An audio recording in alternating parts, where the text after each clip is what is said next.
Okay, and I have to check Facebook now. You'll have to also load YouTube. Yeah. Yes, we are public.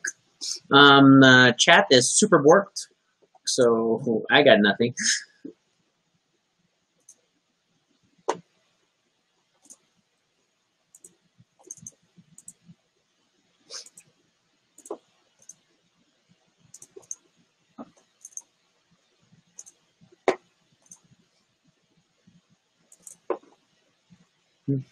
Okay. The live is running. Chat Oops. is super borked. Audio is on. Killing audio. And then I think the broadcast tweets are dead also. I know it's still showing up. Okay.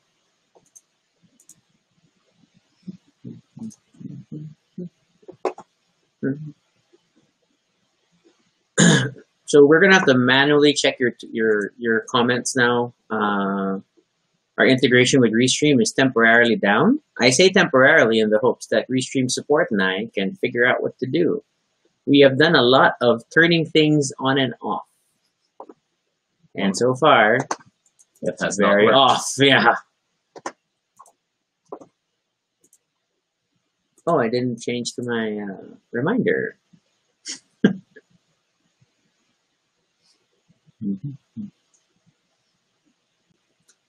This is a reference. Do you know the reference? I'm talking to the audience that is not watching, not to Toby. Because Toby either super gets my references or just super doesn't. And this is one of those cases. Maybe better not. No. You reshard? Hmm? Split screen. Yeah. I meant to. So we have the logo again. Is the logo? It's the logo. Or look, you can go, whoa, it's the logo.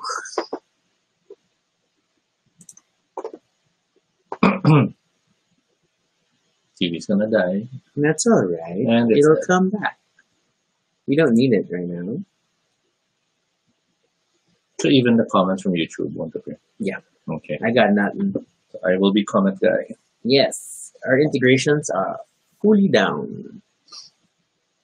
But 2 more as minutes. usual, yes, please say hello if you are watching. It will super help us and know that you're there. Your notification window is in the way. So do say hello. Hello. Hi. Someone is there, but I'm not sure who until they comment. Or just accidentally wandered in. Oh, it's a live video, and then went away. Toby, what are we wearing? So we are wearing Stormtroopers. It's very hologram-like shirts. Hey, Mark. Hey, Mai. Hello, welcome. Yes, it's 20 episodes, which is, I'd like to think, impressive for something that just started out of, we've got to do something this quarantine. What's more impressive is that we have yet to repeat shirts. That's true. Will we get it to 30 episodes without repeating shirts? We'll find out. And yes, Marcoa, it has been 20 episodes. Yep. 20 episodes of us rambling in our living room at the dining table because we only have so much space. We will be starting very soon officially, but please reshare the link. Hopefully they'll get more people to watch. If you're watching, well, whether you're watching on Facebook or YouTube, please like this video because we're all trying to game the algorithm. Subscribe for notifications. Hit any bells that you can find. In Facebook, that means turning on live video notifications for us. I cannot give you precise instructions right now. All right, it's 9 p.m. I guess it's a good time as any to start. True guy. That line got away from you. Wait, where's the title? There. They were talking about traitors. So, in 3, 2, 1, and we start. This is Toby. And this is Rocky. And if it's your first time here, welcome to Baduy Pride, our little space on the internet where we talk about anything we want. Okay, that guy went around. This is completely unscripted and not entirely accurate, but at least it's honest. Join us if we talk about anything and everything, random live. And if it's not your first time here, thank you for continuing to support our little show. We still call it a show. Some people think it's a podcast, which works too, even if you listen to us in the background while you wash dishes. But every episode, we try to talk within 30 minutes. We typically go over about the topic that we've chosen, either from stuff which viewers have sent in or from something we decided to talk about. And today's episode is about Traitor games, or board games, or card games with a Traitor mechanic. And this was contributed by McCoy, who I don't think is able to join the stream tonight. But hey, McCoy, if you do get to watch this, thank you for today's topic. Double checking, YouTube is clear, Facebook, no new comments. So let's proceed. Traitor mechanics.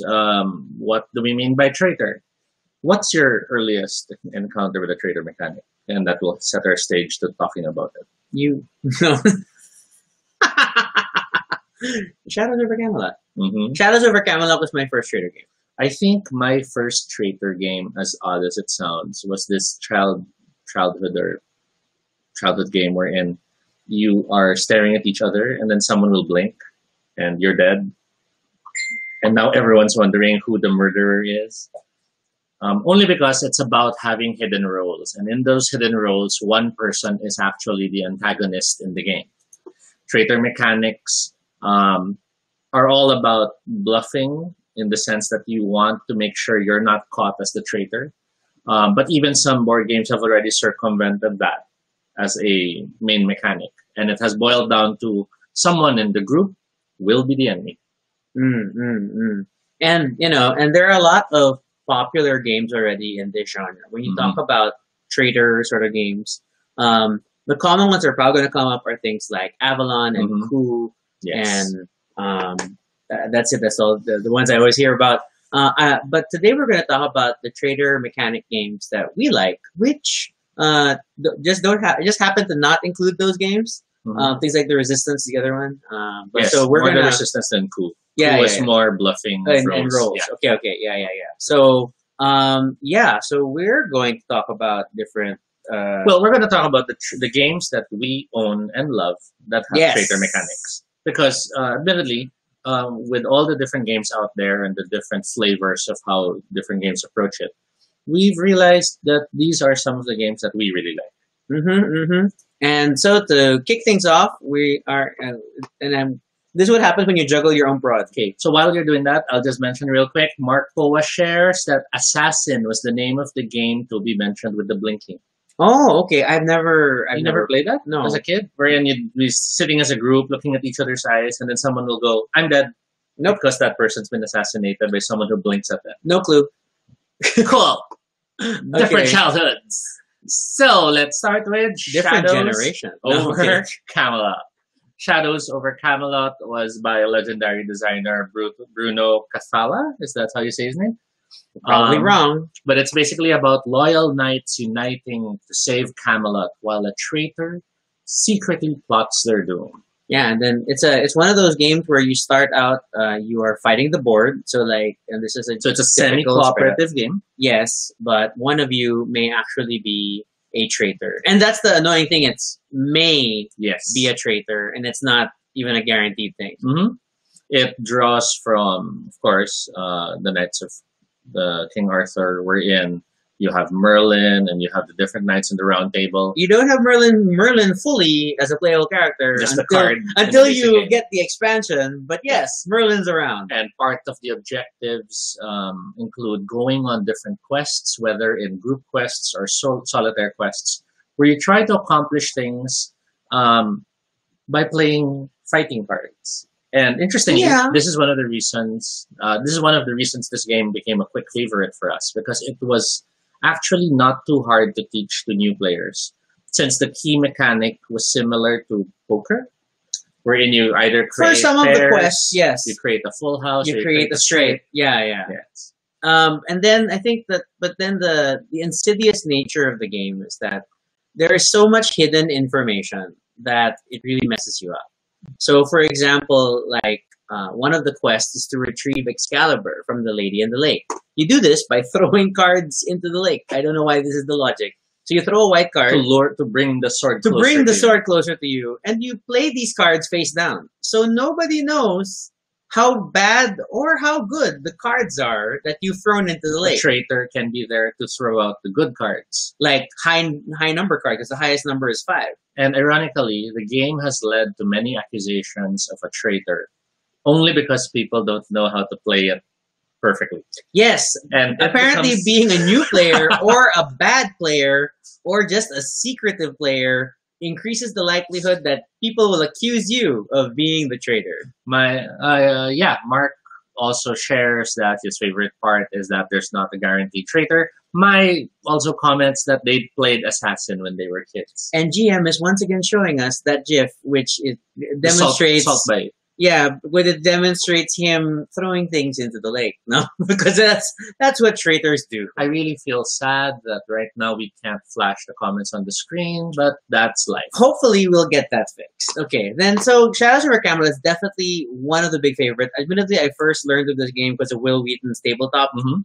YouTube series, and then I just got into it, and it is a game of significant appeal across the groups that we've played with, and it's just that we've had games where there's no traitor, and people just assume there is, and because And refuse to accept there wasn't any. yes, and there's all, but then you did this and did this that, and oh my gosh, the accusations go wild left and right. And it's even more pressuring when you are the traitor. Yes. Because it's a question of you can't just reveal yourself. There are only key cards that are played that allow you to reveal yourself. Or once there's at least 6 swords on the round table, 6 swords. whether white Yeah. or black, then someone can make an accusation and accuse someone of being a traitor. The game gets even more awesome when you add the expansion, which is Merlin's Company. This introduces Merlin as I guess you could say, automated character in the game who moves around. And if you are on a quest with Merlin, You get stuff! things are more awesome. But now traveling is dangerous, as Morgan and I forgot what the term was for the black cards. There was an official term for it. It wasn't Dark Fates. But the black cards are now greater in number, which mean a greater chance for getting kidnapped, getting ambushed. the travel mechanic is insidious. You're just leaving Camelot and then you got waylaid and then you can't. Which admittedly made it feel all the more Perilous and treacherous. what's this? Thematic in Yes. terms of the source material. So Okay. that is Shadows of Camelot. Yep. And then our next game that we'll talk about is one that actually we've played very little of, which is Battlestar Galactica, the board game. Not because we don't like to, but because we like playing this with people who know the show. Okay, and then you, ladies and gentlemen, did you watch Battlestar Galactica? Why haven't you watched Battlestar Galactica? You should watch Battlestar If you Galactica. want to know more why we love the show, then send it in as a comment or a question for later episode options. Yes, it's available on Prime Video on Asia. But So Battlestar please. Galactica is a board game where you play the humans on the Battlestar Galactica Or in the colonial fleet. on your struggle to survive the repeated insidious Cylon attacks. Yeah, and the big thing about the Cylons is that they're the big bads. They're a race of robots that were actually created by humans, have turned against their masters, and then now are trying to destroy them.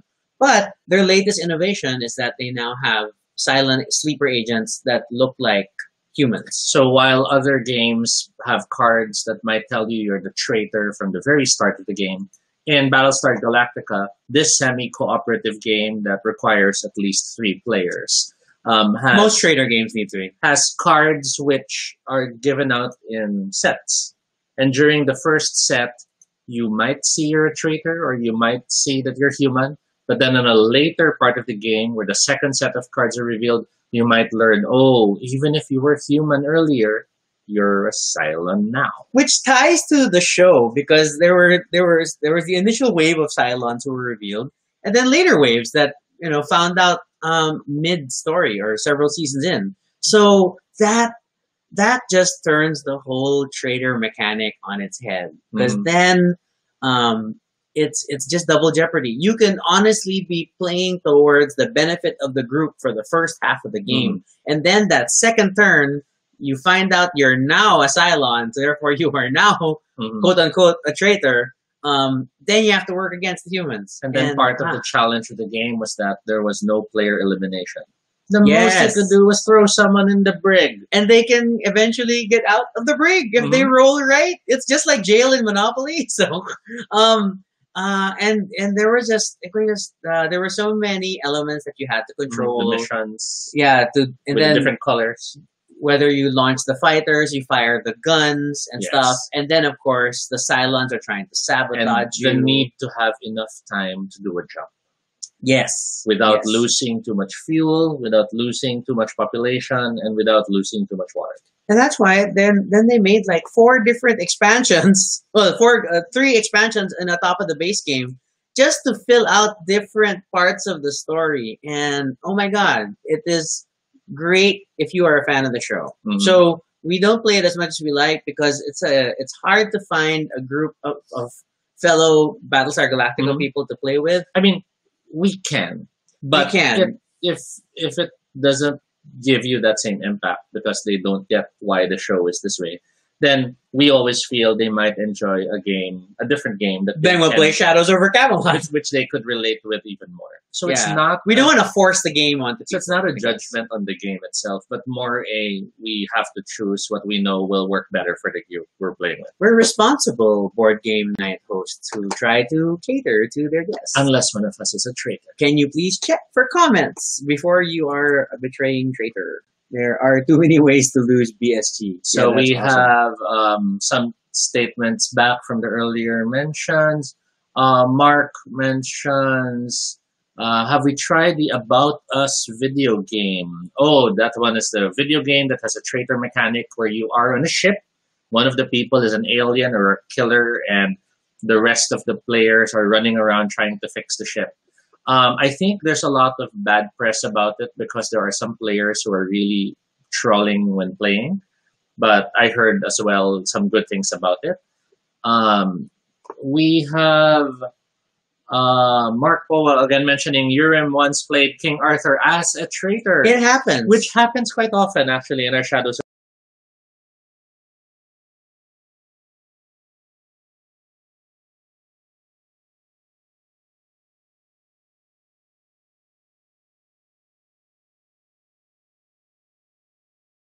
Hoping will come back. I am watching the monitor. It's okay. We'll just keep talking because the gap. I mean, when we're back, then we're back. So, but yes, it's the 9:13 curse, ladies. Yeah, do not panic. Do not panic. We will be back. Do not panic. We are actually still streaming. I'll just leave the Cylons up because obviously there was some betrayal that went on here. Restream is the Cylon. Yeah, there we're back. Okay, so Mark Poa has also added he has not seen Battlestar Galactica, but he has played the game several times. But it's so much. I still feel it's so much more fun. And there are too many ways to lose Battlestar Galactica. But that's a lot of traitor games. It's like Shadows over Camelot, where you can lose if the catapults, the siege takes over Camelot, the Picts invade, the Saxons invade, and the like. GM adds not knowing if you're a traitor, a bit like Betrayal at the House on the Hill. In Betrayal, it's a bit different because one of you will become the traitor. It's designed that way. You're just not sure what the rules are as to who the person will be chosen. Like, it might be the person with the lowest life, or it might be the person who is in this specific room. And that's what makes Betrayal interesting. In BSG, because there's the first round of traitor cards, traitor loyalty cards, where one is a traitor, one is a Cylon, one isn't. And then I know they add an additional Cylon card. And then in the second batch. And then you do a second wave of cards. So there's an increased likelihood that someone's going to be a Cylon in that turn. It's insidious. Yes, but that's so far our comments. We can get back to the others in a bit as we move on to our next game. Legendary. And our next game is... I just said Legendary. I'm sorry, I was waiting for the caption. Okay. So Legendary encounters the Alien deck building game. So, and if you watched yesterday's stream where we talked about the whole Legendary line of games, we'll focus just on the Alien deck building game. So, This in particular really celebrated the Alien franchise, and it decided that, hey, because it's aliens, it needs a traitor. Mm-hmm. It needs a traitor mechanic. It needs a way to become an alien. It had all these little twists. Mm-hmm. The traitor mechanic is based on what I think they were called secret goals or secret missions, because they wanted to capture the feel of the movies wherein you have the corporate dudes who may or may not help you depending on their secret goals. Yeah, they're always working for the corporate agenda and not necessarily helping the crew. So that included cards wherein you had to make sure someone had a chest burster, or you had to ensure that the alien did not die too early and stuff like that. So it was an interesting mechanic because part of the system was you could take actions to figure out the person's card. Because there's a card that gets exposed, which is secrets revealed, Yes. right? And then you can choose to expose any player's Yes. loyalty card or your own to reveal your mission. And that gives you new abilities. Yes. Because the card that you expose then unlocks a special ability that's added to your deck. Yeah, so it was a cute little trader mechanic. It's not essential to play. Mhm. Admittedly, most of the games of Legendary Encounter we played are still just a pure cooperative game. Because again, like we said yesterday, it's hard enough as it is. But throwing in that traitor mechanic with the optional alien rule mechanic, Yes. just added so much dimension to the game. Admittedly, the alien rules for aliens, legendary encounters, was one of the systems we wondered if it was balanced. Yeah, Because- it's super breaks, Because man. when you have, let's say, Shadows over Camelot, the traitor basically now still has a different. He's just like an Turn. additional black card. Yes. Yeah. Whereas in Alien, not only does the alien help the enemies come out, the monsters come out faster, but he himself can attack the players, which then sort of and makes the quite game strong and painfully hard. and the alien only happens if a player character died already in the game and was impregnated. So Yes. it's like if you already reach the point where a player can die in Legendary Encounters, then you're definitely in trouble. And then to have an alien running around because of it, oh my gosh, it just adds greater complexity. That's And- on YouTube, by the way. In terms of capturing the insanity of the franchise, it was amazing. In terms of feeling fair, it's questionable. But then one has to think that maybe we're just not playing as well as the designers planned, Or as aggressively. because the expansions did add hard mode cards, Yes. which tells you, the way we're playing it, Not enough. we could play it far better. Then again, we played a lot of Legendary Encounters first, but then once we super started getting into Marvel and buying the expansions, then we kind of shifted and played more Marvel and didn't Yes. quite go back to Alien as much as we'd like. Mm-hmm. We still played it a lot, but then we haven't really revisited, especially given all that we learned We haven't played in it Marvel. a lot enough like we do in Marvel to become very familiar with, this character is perfect for this combo or is awesome for these combinations and the like. Okay, we're next. Oops, gotta load captions. We're gonna talk about Dead of Winter. So Dead of Winter is a crossroads game. The title always It's a has term. that. It's by Jonathan Gilmour and Isaac Vega. I realize I did not state the names of the other designers. This is interesting because it can have as few as 2 players. Yes. And yet it still has a possible traitor mechanic in its system because unlike other games, Dead of Winter works in the sense that you have a group goal, which tends to be whatever the crisis is present, you have to deal with it. But then you also have individual secret goals. And if you are a traitor, the traitor sometimes still requires the group goal to succeed. Or sometimes it requires you to make sure the group goal fails at a certain point. So it nicely still keeps it all working together. What else can we say about the Dead of Winter? I like the story approach of Dead of Winter. I mean, that's why it is a crossroads game. Because as your turn begins, the next player holds the crossroads, takes a card from the crossroads deck and waits for you to meet the condition, which can be anything from leaves the camp or has a person in the HQ or tries to attack something, then it triggers an element of story, Yes. which are highly player dependent. I mean, it depends on which characters are active in the game, Yes. but that's fine because some things happen and some things don't. It just adds really good flavor to it, especially since you know that you are also fostering your secret goals, which may or may not mean you're a traitor. And that's part of what makes the game amazing. It successfully throws in that psychological fear that something will happen, whether or not there's a traitor. Because of that crossroads mechanic, something as simple as, do I leave the base? Now you're worried because it might trigger the card. Or when the card gets triggered, you are then given choices. And then even then, you start to worry which choice would be best. And they tend to be bad choices. And then you're also trying to just balance out, I can't give up this card because I need it for my secret goal. And then how are you going to do it? And then it has that nice mechanic of you can generate noise to draw more cards to choose from. And draw more zombies. And it always feels like someone's messing up the plan or messing up the game. But then it again matches the fiction we're in. If it was a zombie apocalypse, there's that annoying guy making all that noise looking for chocolate. Toby is more likely to make noise in a Dead of Winter game. I'm just letting everybody know. Check for comments.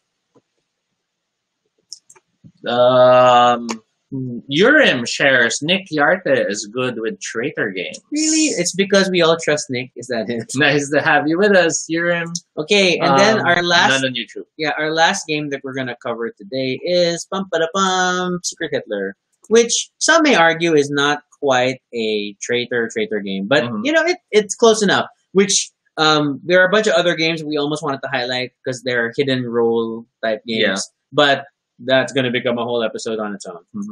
But Secret Hitler was one of those. It's a brilliant party game, and I will give it that.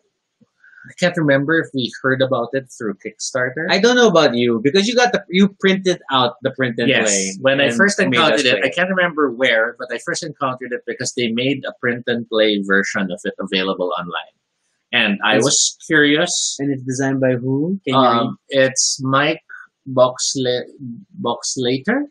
It's Leiter. Tommy Marangas and Max Temkin. Okay, and this game is like there are two factions: the Democrats. I believe you have the I can't remember their names.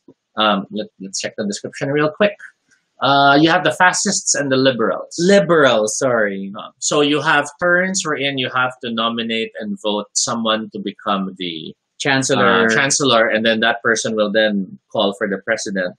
Yeah, there's the weird 2-vote thing, and then you're gonna pass legislation. Yeah, where the one looks at both, removes one. Looks at 3, removes one, passes 2, and then that person has to decide. And then it's open information wherein you can state, he didn't give me a choice or stuff like that. And ultimately, someone in the group is Hitler. Depending on the number of players, Hitler may have allied fascists who are pretending to be liberals, and the liberals must try to win with enough. Either they find Hitler and kill him, or they pass enough liberal legislation to win the game. Yes, and surprisingly, in as much as the fascists are always outnumbered, and you'd think it's easy to ferret them out, the game's very good in giving enough reasons not to believe someone is a liberal. I'm glad that we actually own this, and this is not my photo. Sorry, I yanked it off the internet. But I'm glad that we actually own the official game because the details are fantastic. All the fascists are reptile people. I don't know why, but it works, and it's just a very fun game. But it is designed to be a party game. You need 5 people minimum to play Secret Hitler, and it goes up to 8 or 9, up to 10. And it's amazing how the props even help because you have those little voting cards. You have those wooden pieces for who has what title, which feels amazing. And on the back, it tells you what you can do. And it's a very well-polished game. Many learned about this game because of its alternate re-implementation. I'm not sure if it's an official one. We're in its Secret Voldemort. I didn't know that. And the game approaches it as a Harry Potter themed experience. And then there's that whole story about the designer sent a copy of the game to the White House after Trump was elected because, we're trying to root out fascists. And I'll just leave that statement there. But super, super love Secret Hitler. It's your traitors are the fascists. You know that they are everywhere. And again, like every other traitor game that we've talked about on this list, it's just it's very easy in your effort to be totally cool, calm, collected as a good player, quote unquote, or in this case, a liberal player. You will still get accused of being a fascist because of certain things you do, and sometimes you just lose track of what's going on. Yeah, a common trend in this game is having liberal players try to act like fascists in hopes of It's totally getting wrong. the fascists You don't do that. to side with them. But they keep forgetting that the fascists know each other. Yeah, the fascists know fellow fascists, but do not know who Hitler is. Yes. And it has that interesting angle of... And the manual stresses don't pretend to be a fascist. The manual directly tells you that it will not help you if you pretend. GM shares, accusing someone of fascist-like behavior. It is quite satisfying.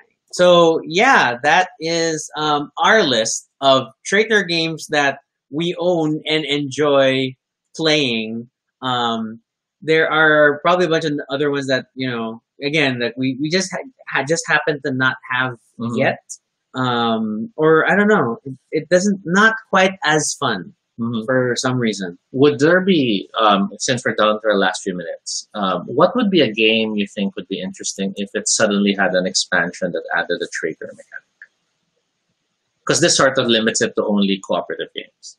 So, for example, if there was a Robinson Crusoe scenario that suddenly had a traitor. Technically speaking, and we haven't had a chance to play it, right? It's like we haven't played the pandemic game with a bioterrorist involved. And a bioterrorist is essentially, it's not quite a traitor, but he's he's the bad guy, but you have to find he has hidden movement.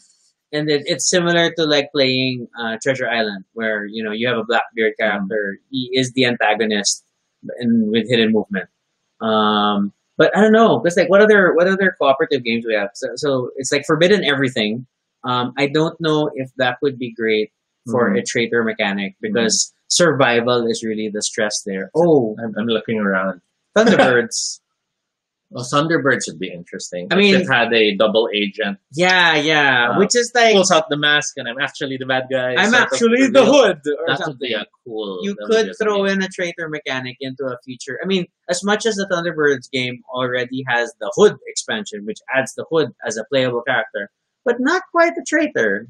Because the hood there plays like the mastermind player in Legendary Marvel, where it's like a solitaire game on the side. I think another one, although it's not necessarily a cooperative game, I'd love to see a game similar to Legacy. With the family traitor. Game, the one of Duke the Crazy. No, that Legacy. Yes. Oh, and the family game. Like maybe this is a group of families and it turns out one family is the bad one. But there's that, you'll have to figure it out as you play along. Just because it has that nice thematic feel to it. Yerm has once again stated Terraforming Mars, as is his case. We already did that episode. No, imagine Terraforming Mars with a traitor mechanic. Their corporations, they're all evil. But someone trying to undo. So he's the opposite of bioterrorist. He's a Martian. He's the guy who wants Mars to stay unterraformed. That would be interesting. There's Bob the Builder, I presume, from Pandemic. Yes. Oh my gosh! Wait! I think that's spoilery. We can't explain why. We can't explain why. And then there's Mai who says the environment is the traitor, is the traitor in the Forbidden Games. That's true. Ooh, but the environment is the enemy in the Forbidden Games. Forbidden Island, Forbidden Desert, Forbidden Sky. You have to play more Sky just to do the rocket thing. Now because of this, I want to write a Robinson Crusoe scenario where there's a traitor.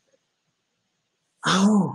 Ooh, because that will be interesting. Ooh, but that's already a difficult game. The guy will always like, no, I need the food, I need to heal, and stuff like that. But in the end, you're gonna end up with antics, sort of like Dead of Winter, where people are hoarding resources because of their personal goals. And I think that's part of the game, wherein you'll have a blind bid. So like everyone gets when you collect food, you all keep it individually, and then on the night phase, bring out food, and then you all reveal how much food you have. I don't know. I mean, it's workable. You can try to craft that. It's going to require a lot of work. Okay. And you know what else is a lot of work? 30 minutes of talking nonstop. That's our 30 minutes. We had a lot of fun, and we hope you'll join us next time. If you have questions for either Toby or myself, suggestions for future episodes, or you just wish for the comments to come back, because we do, then you can fill out bit.ly/Baduy Pride ideas to submit that. You can follow us on Twitter, all of Toby No Shade, and RG Swinico. And you can also check out our blog, which is baduypride.com, which has everything from our previous episodes to photos and small snippets of our life. Yep, and then wait, I always have a hard time resetting the caption because it always moves around. Yeah, it's like I swear every time I switch stop. And then sure? feel free to continue the conversation in the comments below and let us know what you think about Traitor games. What's your favorite Traitor game? Which one was the first one you played? Do you prefer being the traitor or not? Because admittedly, it's hard to be Hitler. Okay. And have you ever played a game where there's more than one? Because some games allow that, like Shadows over Camelot. And Battlestar Galactica. Yes. And the fact that there are many fascists in Secret Hitler. It's a thing, people. They're everywhere. Okay? Be sure to subscribe to notifications, whether on Facebook or YouTube, so you don't miss our next live stream. Once again, I'm Rocky. And I'm Toby. And this is Baduy Pride. Okay. I gotta do end screen. And I never do this well. Okay.